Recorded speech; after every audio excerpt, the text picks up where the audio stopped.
Bonjour à tous, c'est Estelle. Alors aujourd'hui, je vous retrouve dans mon laboratoire. En fait, j'ai plusieurs préparations à réaliser et notamment une dont j'avais envie de partager avec vous la recette.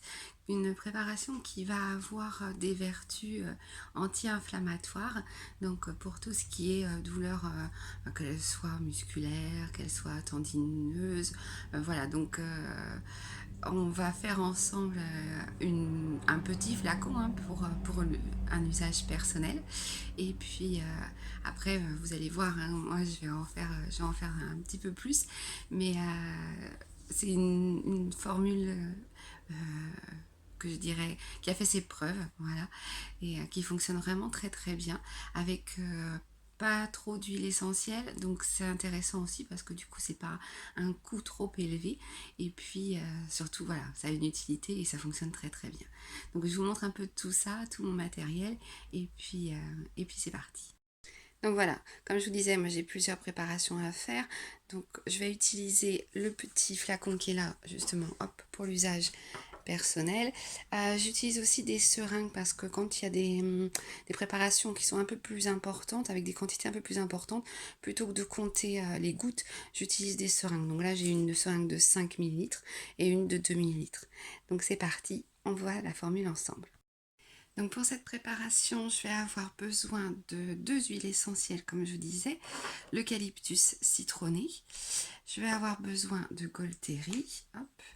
Après, voilà, peu importe la marque, hein, j'utilise des marques que je trouve le plus facilement possible.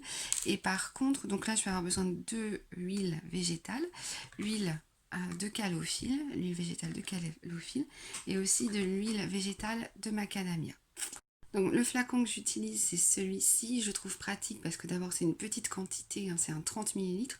Et puis surtout, hop, vous avez une pipette et du coup ça permet de pas en mettre partout et de pouvoir doser juste ce qu'il faut, sachant que ça va être pour placer au niveau d'une épaule, donc c'est pas sur une zone étendue. Et puis voilà, donc c'est vraiment une action ciblée.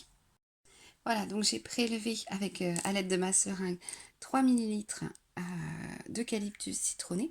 L'eucalyptus citronné, il a vraiment ce côté anti-inflammatoire qui est extraordinaire hein, par rapport à l'autre eucalyptus, hein, l'eucalyptus radiata ou le globulus dont je vous avais déjà parlé, qui sont eux des eucalyptus qui sont plus pour la sphère ORL. L'eucalyptus citronné, lui, il a vraiment ce côté anti-inflammatoire qui est très intéressant. Donc j'ai retiré l'opercule compte-gouttes de mon flacon. Hop, voilà.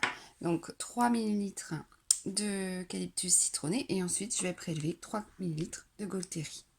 Donc ensuite, je vais utiliser de l'huile végétale de calophylle. Alors, l'huile végétale de calophylle, elle a un seul inconvénient, c'est qu'elle est quand même assez épaisse, donc il faut bien la réchauffer entre vos mains, bien la secouer. On utilise donc hein, les graines hein, pour fabriquer cette huile. L'origine, c'est souvent au Madagascar ou au Vietnam, et c'est une huile végétale qu'on utilise pour les massages, pour les zones sensibles, notamment les zones sollicitées par l'effort physique. Et voilà, donc c'est une huile végétale qui a aussi des vertus anti-inflammatoires. Et de ce côté-là, c'est vrai qu'elle est intéressante. Donc 3 millilitres d'huile essentielle d'eucalyptus citronné, 3 millilitres d'huile essentielle de Golteri. Je vais prendre 10 millilitres d'huile végétale de calophylle et ensuite je vais prendre 20 millilitres d'huile végétale de macadamia. L'avantage de l'huile de macadamia, c'est qu'en fait, elle est plus fluide. On peut l'utiliser pour des massages courts et c'est vrai qu'elle est de ce côté-là, elle ne laisse pas un film gras sur la peau. Donc quand vous faites un massage avec de l'huile de macadamia, l'avantage c'est que votre peau elle reste pas grasse. Donc voilà, hop, mon flacon est terminé. Je vais pouvoir le reboucher. Faites attention de ne pas trop remplir vos flacons, parce que quand on met le compte-gouttes après, c'est vrai que... Voilà.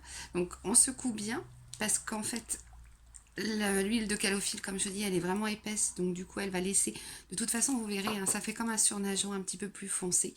Et voilà, en secouant bien, tous les principes actifs réussissent à se fondre les uns avec les autres.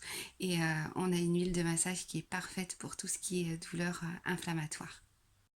Voilà, j'espère que cette recette vous a plu, qu'elle vous sera utile surtout.